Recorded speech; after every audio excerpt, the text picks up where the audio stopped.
very warm welcome to Christian meditation. The whole session lasts about 50 minutes. We meditate in the centering prayer tradition, beginning with an opening prayer, followed by reflections, and then 25 minutes of silence. We believe this practice leads us towards a more contemplative life. Enjoy your meditation, and thank you for being with us.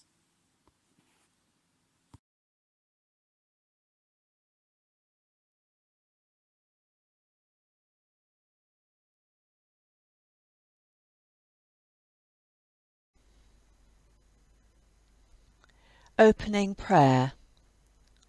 Eternal God, through our meditation, may the ears of our hearts be attentive to your word. May we seek and find you. Awakened to your presence, may we be joyful, embodying peace, patience, kindness, goodness, faithfulness, gentleness, and self-awareness. May we follow your teaching, seeking also the wisdom of the Holy Fathers and Mothers. May we therefore commit to community, love of earth, stability, peace, and justice-making. Amen. Some reflections on importance and priorities. In these meditations during the COVID crisis, I have reflected on aspects of life that come to the fore for me in the evolving situation. This month has been a time of adaptation, as I have faced a lot of additional tasks associated with new ways of doing things in a changed, COVID-aware world, and I have felt a sense of overload or resentment at times. Each person I speak to has their own unique experience. Some have additional caring responsibilities. Others, such as key workers, have been through so much from the start of lockdown and are still needing to make fresh adjustments as circumstances change again. Some have found it hard to find anything they want to do. Other people are experiencing a shortage of energy after so much change, exacerbated by lack of sleep or anxiety, alongside changes in work or home life expectations.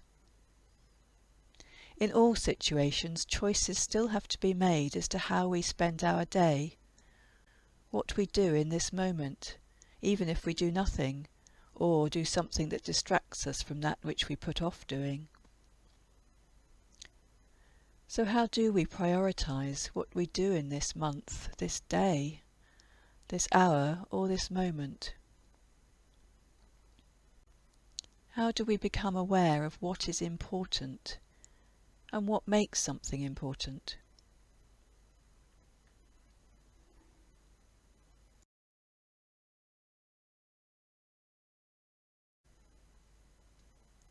The first passage that I was drawn to reflect on was the story of Rabbit's Busy Day in A. Milne's book, The House at Pooh Corner. Rabbit wakes up with his mind buzzing about the things he's going to do. The story begins, "It was going to be one of Rabbit's busy days. As soon as he woke up he felt important, as if everything depended upon him. It was just the sort of day for organising something, or for writing a notice signed Rabbit, or for seeing what everybody else thought about it. It was a perfect morning for hurrying round to Pooh and saying, 'Very well then, I'll tell Piglet,' and then going to Piglet and saying, 'Pooh thinks, but perhaps I'd better see Owl first.' It was a captainish sort of day, when everybody said, 'Yes, Rabbit,' and 'No, Rabbit,' and waited until he had told them. He came out of his house and sniffed the warm spring morning as he wondered what he would do. So although Rabbit felt that he had so many things to do, When put in perspective, the tasks were actually less important than they seemed to him, and the reality was that he needed to fill his day in order to be fulfilled, or to feel fulfilled, and have a sense of status. The story describes how he goes off to seek recognition from others in his woodland community. I wonder how much of what I choose to do is egocentric, pride-driven, and how important it really is.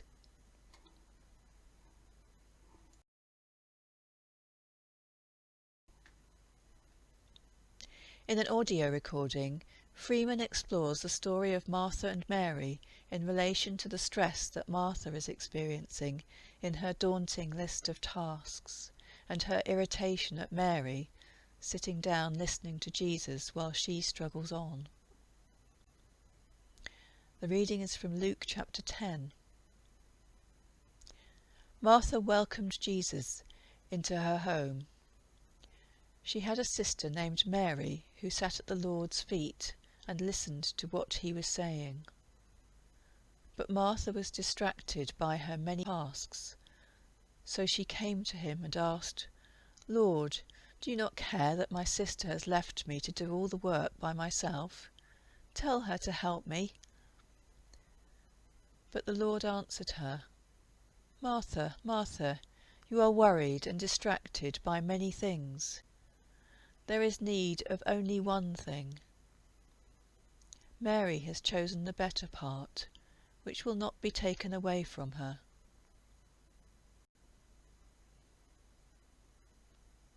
Freeman reflects, and then, like a good friend, Jesus puts a mirror in front of Martha. He leads her to self-knowledge, saying, "You are fussing and fretting about so many things. You're scattered, you're fragmented, you're doing too much, and you've lost your centre, you've lost your sense of priority." And he defends Mary in a way that has been used down the centuries to defend the contemplative life from those who say that it's a waste of time, that it's useless, the time you spend meditating doesn't do any good. Jesus says Mary has chosen the better part. It will not be taken away from her. He says that only one thing is necessary. He doesn't define it. It's up to us to interpret this story. And perhaps the one thing necessary is to realise that Martha and Mary are not just two personality types, the introvert and the extrovert in conflict, but they are two aspects of the human soul. And in me, in everyone, Freeman says, these are the two dimensions, like the two halves of the brain, the intuitive and the logical, the active, the contemplative, and that the happy house, the friendly self, the true self, is when these two aspects of our identity are in harmony and integrated. The power of Jesus' comments to Martha is to recall her to that inner deep wisdom, to put herself back into harmony with the other half of herself. Freeman says this isn't a put down to Martha, it's reminding her that being comes before doing, and if we lose touch with the essential harmony, the essential peace and goodness of our own being, then our work, our activity, our daily lives will begin to fall apart.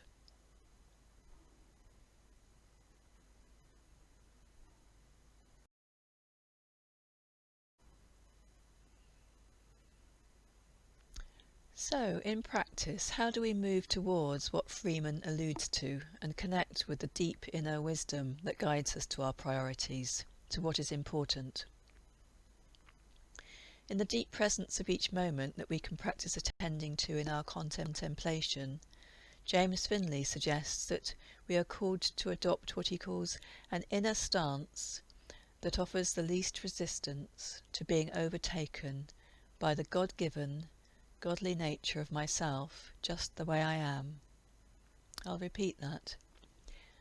An inner stance that offers the least resistance to being overtaken by the God-given, godly nature of myself, just the way I am.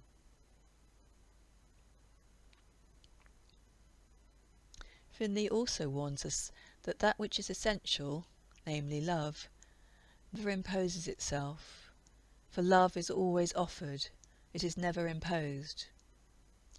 And that which is unessential is constantly imposing itself.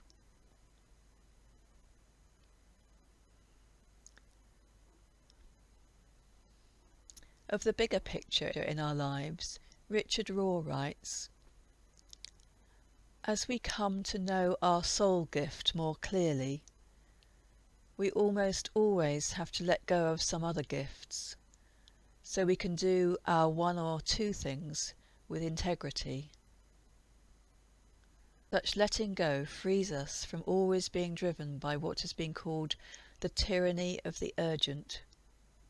Soon urgency is a way of life, and things are not done peacefully from within. What if we choose to simply do one or two things wholeheartedly in our lives? That is all God expects, and all we can probably do well. Too much good work becomes a violence to ourselves, and finally to those around us."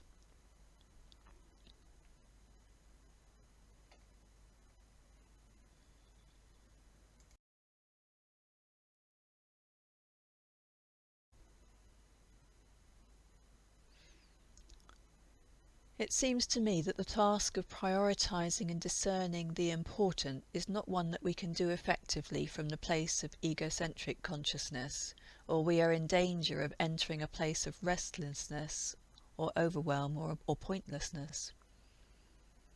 It is not about us deciding what to do, but opening to and listening to the deeper self, the deep inner wisdom, the soul. Someone said to me recently, she asks herself the question, what is it that life wants from me?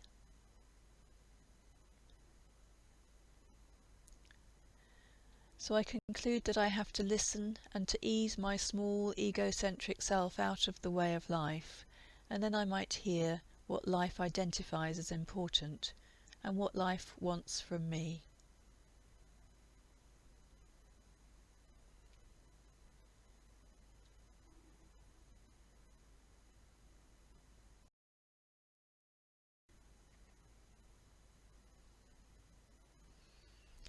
I'd like to finish this reflection with a poem that seems to capture something of the switching between doing and being, and an integration of what is important.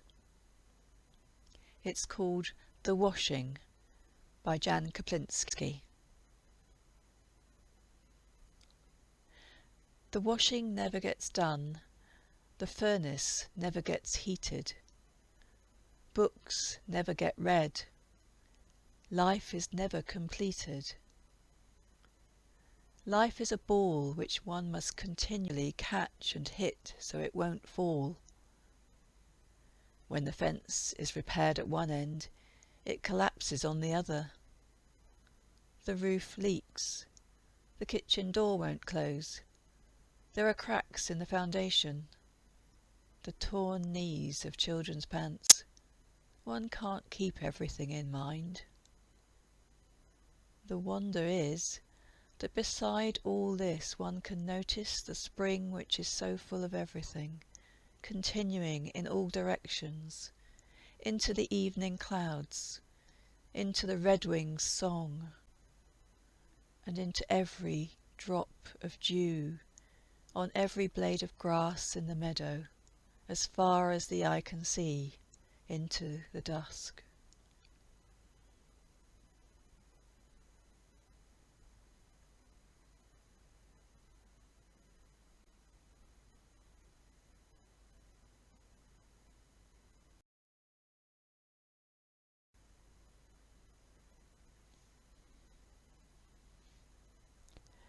As we move now into our meditation, you may wish to adjust your posture.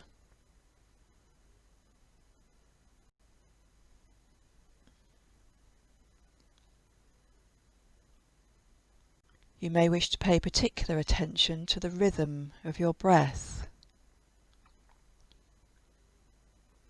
taking a calming deep breath in through your nose and a slow breath out, perhaps through rounded lips, letting go fully.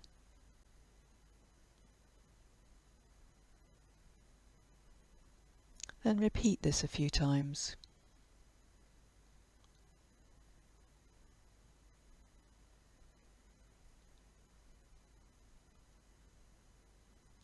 If you have a sacred word, you might notice its rhythm.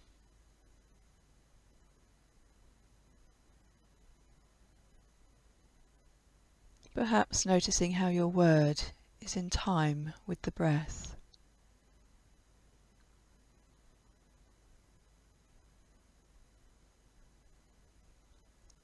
Our meditation begins and ends with the sound of the bell.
Invitation by Mary Oliver. Oh, do you have time to linger for just a little while out of your busy and very important day? For the goldfinches that have gathered in a field of thistles, for a musical battle to see who can sing the highest note or the lowest, or the most expressive of mirth or the most tender. Their strong, blunt beaks drink the air as they strive melodiously, not for your sake and not for mine, and not for the sake of winning, but for sheer delight and gratitude. Believe us, they say, it is a serious thing just to be alive on this fresh morning in the broken world. I beg of you, do not walk by without pausing to attend to this rather ridiculous performance. It could mean something. It could mean everything. It could be what Rilke meant when he wrote, "You must change your life."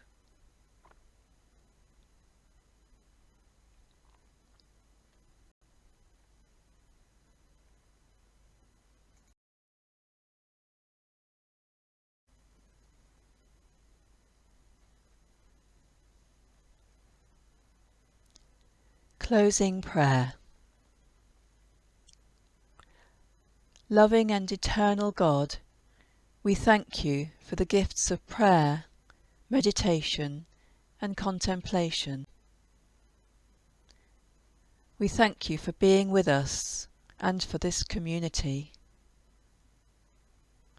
May we therefore pray with all others as one community, one world, and one Spirit, to one God.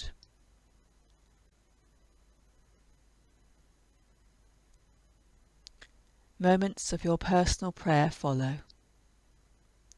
Amen.